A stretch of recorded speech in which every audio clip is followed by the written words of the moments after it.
Kabila Benga Kamoutoute. Il est en train de déstabiliser les provinces. Makambo Kisasa est tambola kawa, bango ba yebi na monte.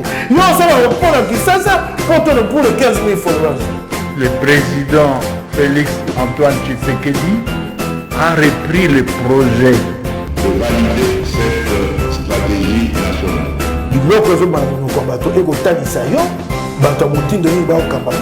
C'est la première fois que vous avez la vidéo na biso abonnez-vous.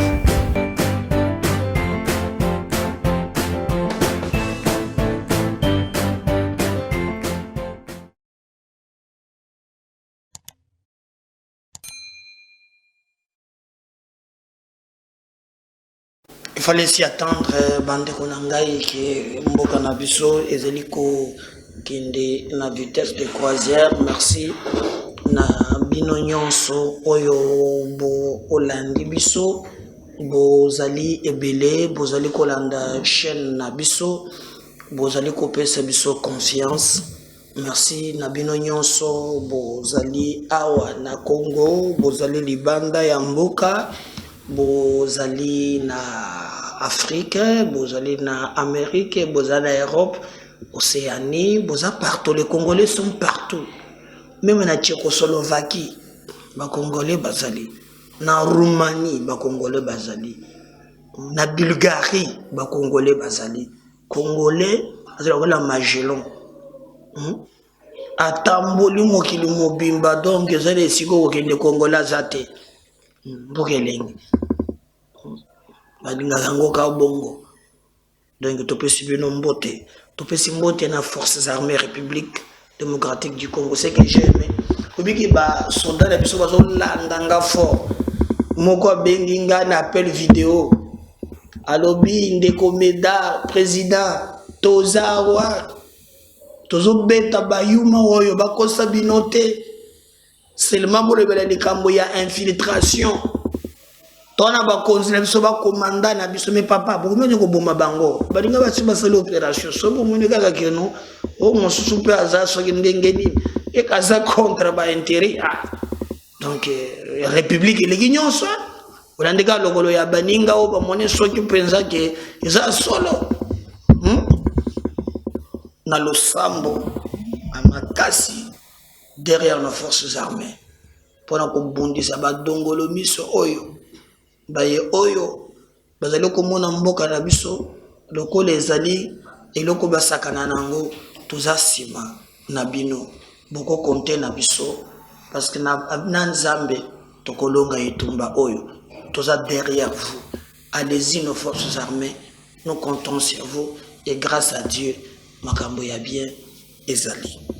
Merci bande konangai tokobeta masolo eza mwa ebele oyo toko beta na bino tokobeta lisolo boyebike Israël Mutombo sango mokonzi officier à permanence na Yves Bouya bazana ba ko yokana tamukete bazaba journaliste mais awa tozali ko sala émission na biso na bisake bino depuis samedi que Bouya azali na parquet. Alors na parquet kuna côté ye azali commis retrouvé vraiment na cacho et sengile basambisa ye lelo. Alors lelo sota kobima sota kokende na ye makala bato belé et bazali ko condamné ba mususu bazolo baba makambo belé mais Israël Mutombo pense que à sa victime il y a ba insulte il y a ba propos teni na Yves Bouya pour ekomaki le bosso que non il a sali que ba enlever Yves Bouya ba kenda kena ye donc Yves Bouya zomona na te aza enlevé na banja ya aner.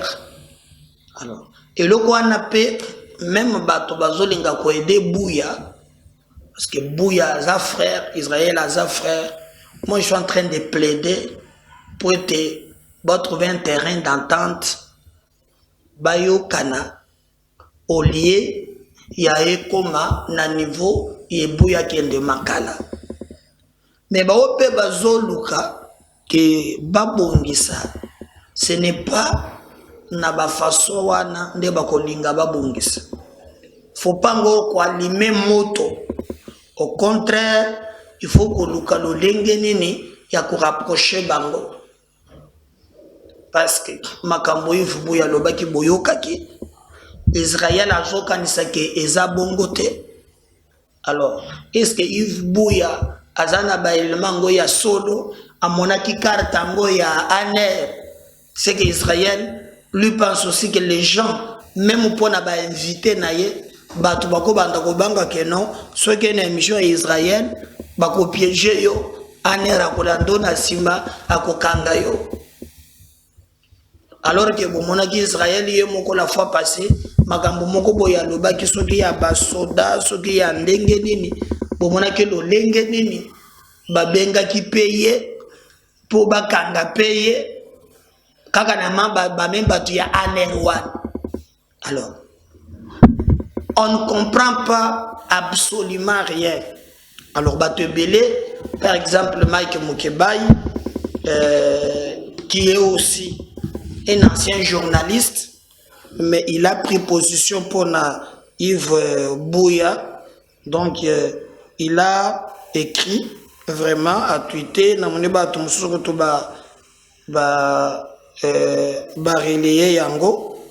Donc, pour lui, il pense que un journaliste, à côté de Moninga, journaliste, na kasho d'ailleurs alobaki ki azalaki invité lelo na émission moko na Peter Kazadi na busolo la politique malobi ka kokende émission wana te parce qu'il trouve que c'est inadmissible. Voilà lobby, je me vois dans l'obligation de décliner l'invitation d'Israël Mutombo à un débat contradictoire avec Peter Kazadi pour ce lundi. Je ne peux pas monter sur le plateau d'un journaliste qui a jeté un autre en prison. Yves Bouya. Boyoki, Mukebaya lobby, je me vois dans l'obligation de décliner l'invitation d'Israël Mutombo à un débat contradictoire avec Peter Kazadi pour ce lundi. Je ne suis plus monté sur le plateau d'un journaliste qui a jeté un autre, Yves Bouya, en prison. Honorable Mike Mukebai Nkoso Ig Michel. Donc, Mukebai alobi ye penza akoki konde émission bosolote amata na plateau na ye pour Israël akamati moninga na ye journaliste abwaki ye na kati ya kasho. Mais ce qu'il faut s'y retenir que en dehors de lui Serge Kabongo a yepé l'issous, je crois qu'il a aussi tweeté alobaki en tout cas yepé azomona mabe que un infiltré à côté libango na musala mais nazoka likambwana mingi o yoza laboratin na mne musozolo ba o India o no infirmier wana achaka microscope azotala nyei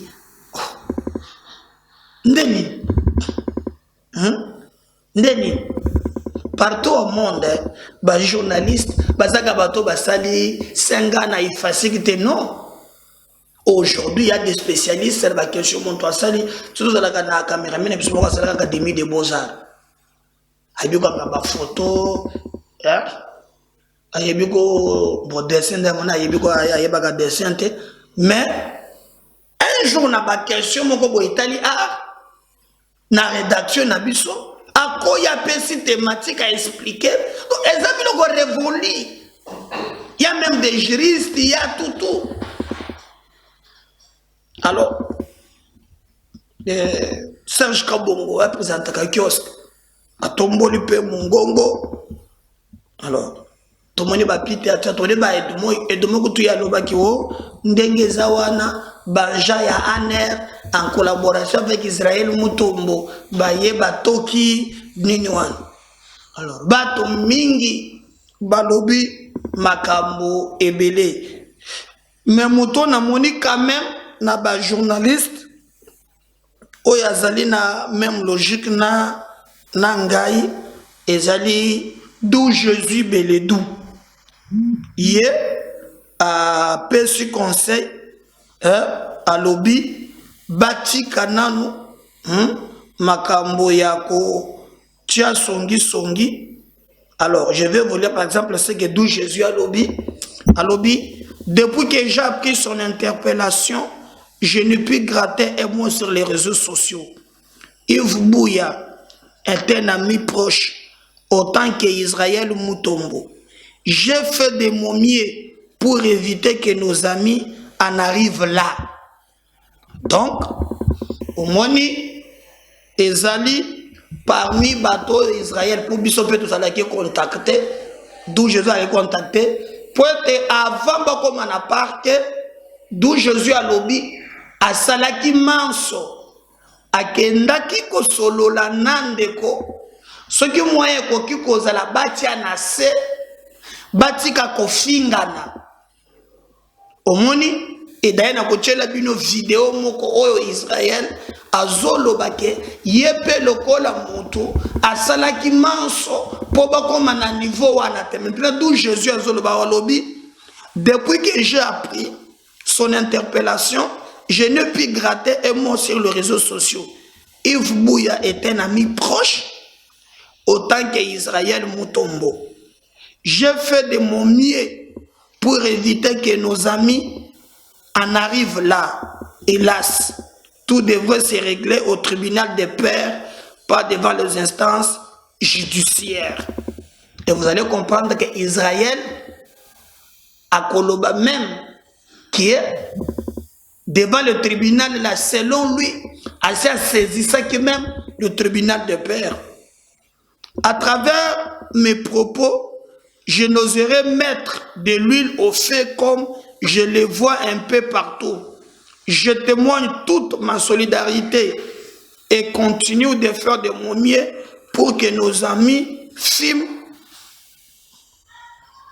le calumet de la paix loin du parquet. Un mauvais arrangement vaut mieux qu'un bon précieux pour l'intérêt de tous. Alors, là, vous pouvez comprendre que ezali lisusu ndenge bandeko mususu bazali ko alimenter moto te, d'où Jésus a lobi asalaki manso en tant que moninga Israël, moninga pe ya Yves Bouya apesaki ba conseil pour ete bakoma esika bakomi lelo te. Mais apparemment bato mususu pe bazalaki na simaya Bouya, bato mususu na simaya Israël pour na ko arriver. Alors ye alobi esengelaki ba memande dossier oyo ekoma na niveau ya tribunal na bango ya INPC. Mais bola de ce que Israël Mutombo alobaki na makambo d'où Jésus azoloba oyo ce qui pensa ba démarche wa ni salamaki. Est-ce que INPC intervenaki? Pourquoi qu'il n'a pas intervenu?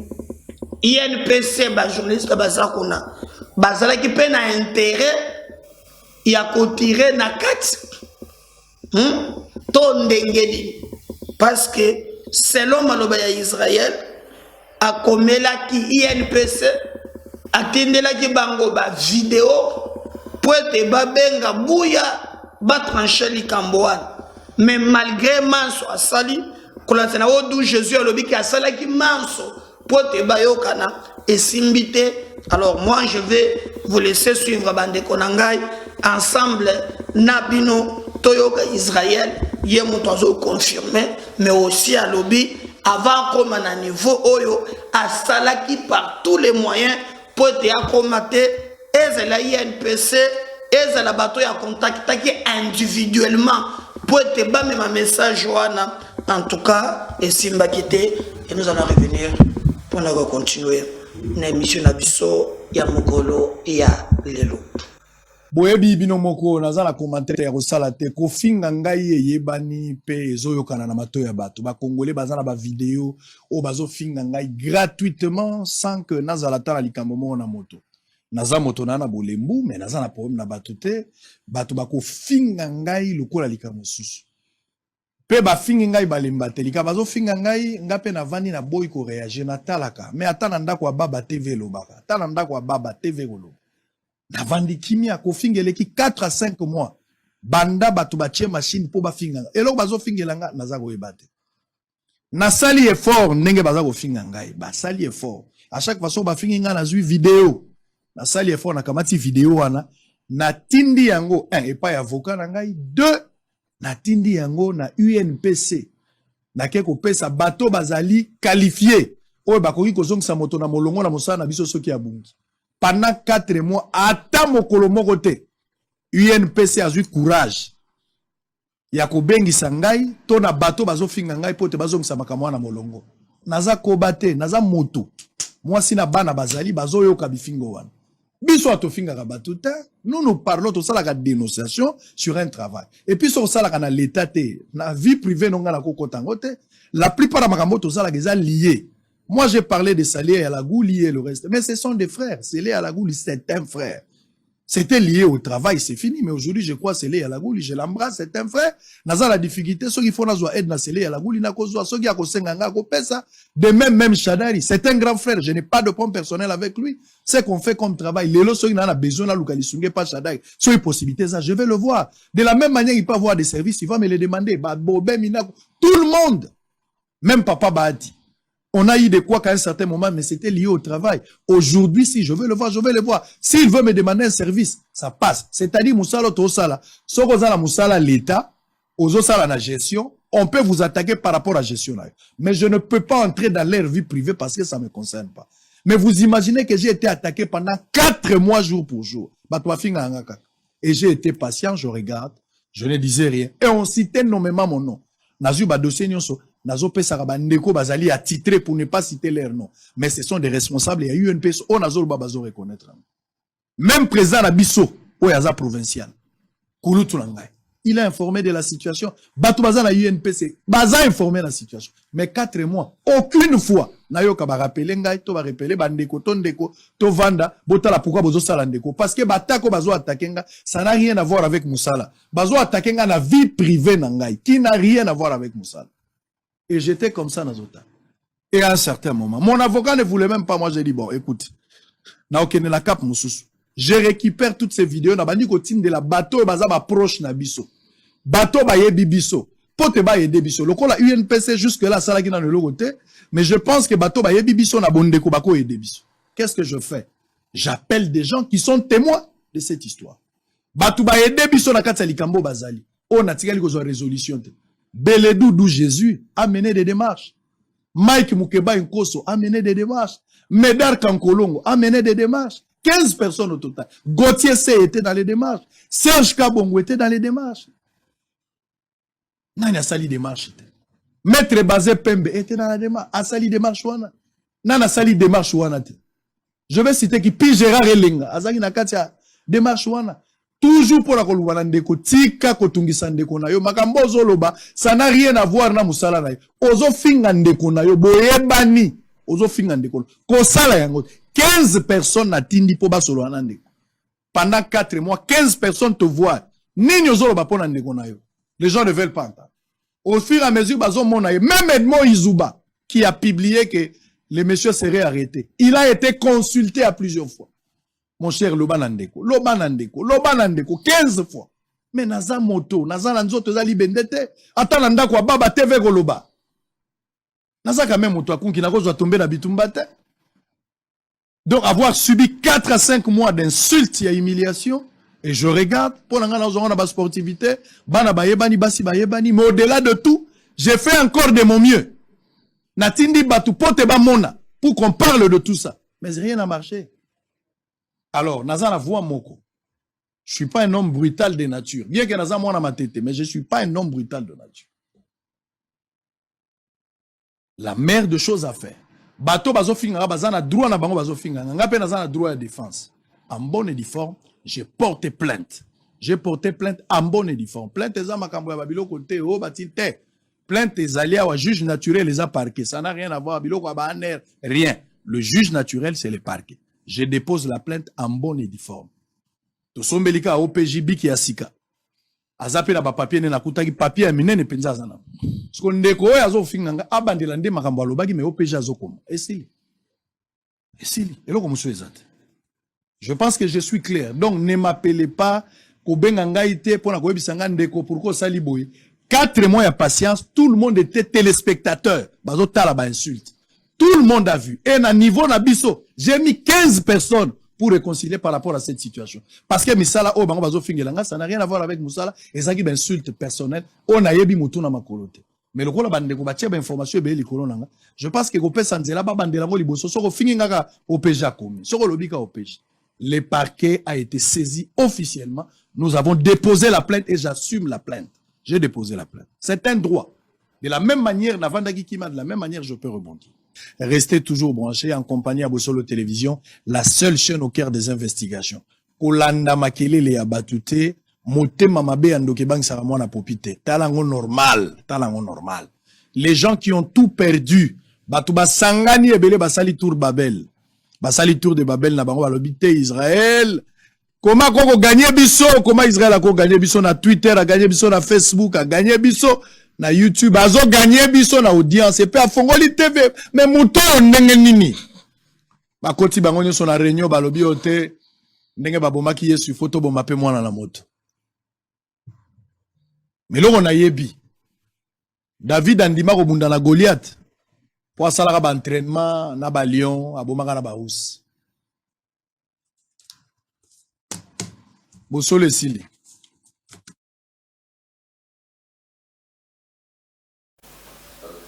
Voilà. Je crois que Wana Boyoki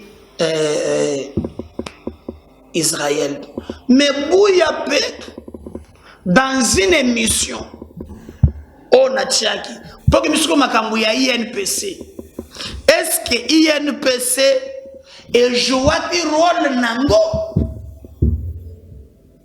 Tango Bouya a expliqué comment Israël Moutombo azali vraiment na carte ya ANR et consort. Mais dans cette émission-là, Israël, j'allais dire Yves Bouya, azali même kolobaete pour lui à kokende pe na INPC. Israël parle de l'INPC, Yves Bouya parle aussi de l'INPC. Tokoki kolobake INPC a sungi bangote. Bien bavé Kaboudou, Mouana Kaboudou et les autres. Est-ce que ba réussir ko sunga bangote? Parce qu'on parle de l'INPC. Donc l'INPC n'a pas joué son rôle. Parce que même quand Israël a lobby, n'a c'est qui ba INPC. Bouya petra makambu ya carte ya nera lobby yepa gendo ko funde na INPC bolanda Bouya azotanga INPC. Vous comprendre que c'est un dossier un peu complexe, bah tout ça n'a pas agenda caché dans les Cambouan. On va revenir juste après. Dans les là qui prend un dossier mon qui moutou mon va aller à bon marabatou bah confrère des journalistes. Il faut ça la angele. Ngabo maïnga déjà la présidence, ça c'est un rapport. Les journalistes infirmiers, c'est un rapport. À la Zambala, ah bah ça là boy. Après la présidence, a un rapport. Ne comment qu'on attaque comme on a yawa, n'a pas d'information. N'a pas dans le bain makamona, bah bah dit il voit au ça. Des mots putain tiani. Les mêmes de pour les journalistes infirmiers, a vous appelé rapport de la présidence. Pona, a tellement sans difficulté, na dossier là. Comment je disais ça dans le kouta. N'a pas besoin d'information sur pour na mutuana surtout. Ouais, t'as qu'à Zambala. Azanga kombo. N'a muda na utanga bato. Na bota. Yekomane to ma woli ko lata Zambala kamu. Kasi kombo ne zana. Na boy te kota kumai. Na boy na kota kumuna. Na boy na ngai. Na boy na ngai kota kumuna. Ye wana sikoyo, bomona mikolo yo. un parti pourquoi il y a pouvoir. Ils ont en difficulté. Ils ont eu contrat pour na asa la publicité il y a un candidat parti wana na 2020. On va pas élu na Kinshasa. Parti au pouvoir wana, les partis en majorité wana, ils allaient parti oyo yo ba monde ba division na Kinshasa. Ba ça les deal na moto ato mo li ko la terre zambala. Les jours infirmiers. Quand moi Bouya j'ai parlé, bon moi Bouya mutali boma, mais j'ai un ami qui s'appelle Peter Tiani. Bah c'est un rapport, un gros rapport pour dire que la corporation est tellement infiltrée. Bon ça la angele na ba journaliste infirmier. Bon ça la angele na ba to mo likolo. Bon ça la angele na moto wana. On a yebi pe kuna na la stabilière à ça qui fait monene. Na waki mutu mo zala ki wana. Un certain gouffre à ça qui naï. Un certain gouffre. Merci pour même yo faites très attention. Merci beaucoup. Mais vous allez la fréquentation et mon ndenge fait très attention. Merci beaucoup. Professeur Bambo était aussi ici. Na pession beauté. Merci. Et ba vous avez une émission mo c'est mon analyse pour comprendre yango problème ezali na niveau nini. Mais bande konangai moi je veux pas faire trop de commentaires de l'obouya azali na donc les amokolo ya suka soit azongi ndako soit akei makana. Alors nasolala ki na yevubuya lobby nasolala pe na Israël nga nazoluka bacha nase bao bazo continuer kopelisa moto botika place buya azali wana azana mwasi na bana bilo ozo koma na réseaux sociaux nde ozo dindisa ye. Israël a se sentir kaza tellement blessé, lui pense que makambo balobi wana ayebi yango ata mutu na makolote. Alors il y a maintenant un problème. Bouya pense que s'il faut qu'on présente ba excuse pas Israël à Kosalate, alors monsieur qui pose pardon, lui préfère aller en prison à Kosenga pardon. Alors tous autres trouver toujours moyen ya kobongisa likambo wana ba traître pe ba dekina armée ti bozoyo kabitumba boyina boy tozana batu mabe na armée mboka na biso ba leki mabe bande konangai batu bazoteka minduki batu bazopesa info na ba rwandais soki tozobo ya fa benge kuna Muziri Bingara tozana bunangana boya te topemi tozomela mai boya bobeta biso yaki batie maboko na bango basambisi bango na ba colonel na kati na ba tumoso na kati botala bango da république bango foko tia bango te sans kotumba bango basambaki botala lorengeni ni makambu malekaki. On va revenir. On va continuer la mission Nabiso ya mokolo ya lelo. Ils sont au total 13 prévenus avoir été condamnés par la Cour militaire de l'Ituri pour vente d'armes et munitions aux miliciens Codeco dans les territoires d'Ndjougou. Parmi eux, 8 militaires, dont un lieutenant-colonel et 2 majors, tous condamnés à la peine de mort et radiés des forces armées de la RDC. Même peine infligée à 3 civils, dont Madame Solange Makoussi, arrêtée en mars dernier avec plusieurs munitions de guerre sur la route Bambou. 2 autres femmes ont écopé chacune 10 ans de prison. Verdict rendu ce vendredi 27 mai par le colonel magistrat Dienga Akelele Kelly, premier président de la Cour militaire, entouré de ses membres. La Cour des séances met la République démocratique du Congo hors cause. Elle est irrecevable et fondée les actions civiles des autres parties civiles et condamne en conséquence les prévenus à leur payer solidairement la somme de $150 000 à titre de dommages et intérêts pour les préjudices subis. Selon le ministère public, ces armes vendues aux miliciens Codeco auraient facilité notamment les massacres des 62 déplacés au site de Plaine Savo vers Boulé en février dernier. La population salue ces jugements qu'elle estime une leçon à d'autres brebis galeuses. On sait de l'armée en Ituri. Quelques militaires combattent Moubaye, militaires déjà l'état qu'on a fait à Les condamnés iront en appel en contestation de cette décision de la Cour aux dit leurs avocats qui saluent tout de même l'acquittement des deux de leurs clients. Ce verdict, c'est l'exécution des instructions du chef de l'État Félix Tshisekedi de mettre fin aux magouilles mafias qui minent les forces de défense et de sécurité. Exécution sans faille à Ituri par le lieutenant général Loboya Kashamadjoni, décidé de livrer tous les malfaiteurs au sein de l'armée et demande aux Ituriens de livrer aussi tous les criminels qui se disséminent au sein de nos communautés.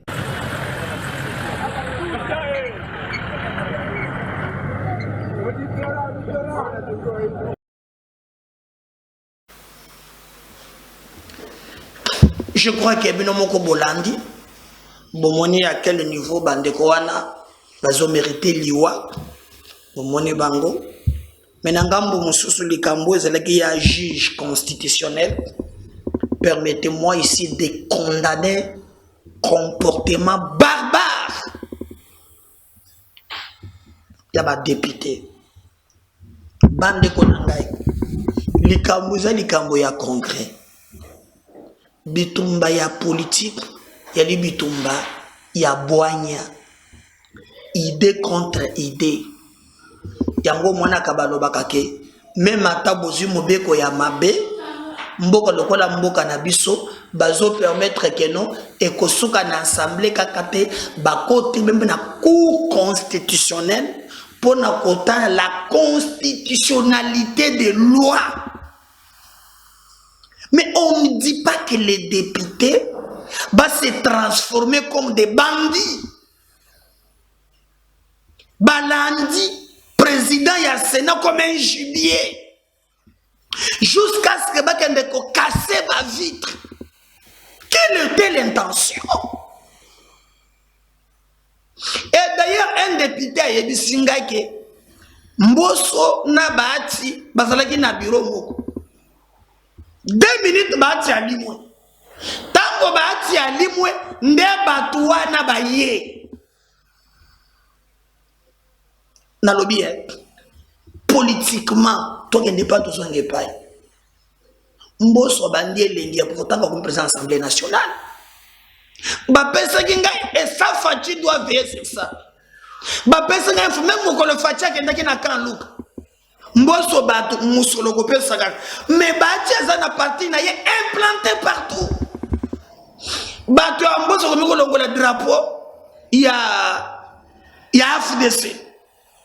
Comme son directeur de cabinet Samuel Azalaka mutu yakuna mais tellement que batu ya bati ba keke ebele ba mona te bitumbe positionnement wana eza ya nini CRD ce qui CRD et la mokeka tango so président de l'Assemblée nationale. Même si le plan politique tu sais qu'il peut compter avec Mbosso, je crois pas. Bataza na parti Congo Mobimba et résultat on a ba élection premier parti bien regroupement et Zalibé yaye mais Mbosso zuka ka pouvoir kala mingite okeye na ngambo ya kanluka ozumwa batu ndambo kobanda koli et puis je sais pas quelle était l'intention. C'est pas normal biloko ni fousi là ils a sonné mais à la fin tout monique candidat au Sénat a désisté. Je vais vous laisser suivre. On revient pour nous coucher na mission na biso ya mokolo ya alelo.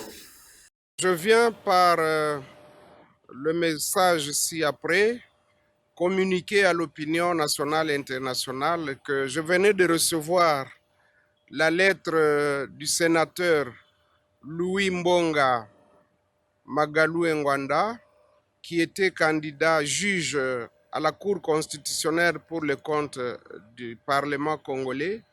Eh bien, par sa lettre datée de ce jour, il vient de se retirer de la course à la candidature parce que il veut préserver l'honneur et la dignité du Parlement congolais.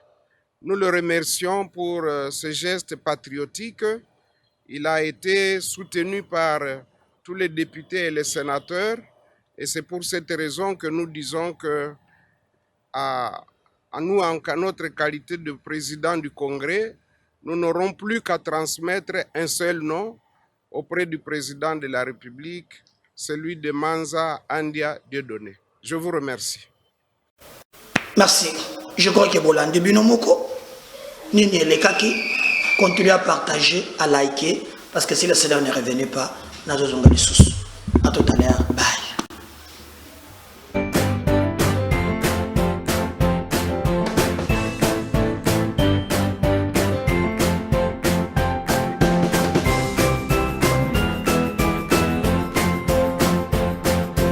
Kabila bengaka mutu te. Il est en train de déstabiliser les provinces. Makambo Kisasa est tambola kawa, bango ba yebi bango te. Yo ça va pour Kisasa pour le 15 000 followers. Le président Félix Antoine Tshisekedi a repris le projet de valider cette stratégie nationale. Biloko zo bango ko bato ego tanisa yo, bato mutindo ni ba okamba. C'est la première fois que vous avez la vidéo na biso abonné.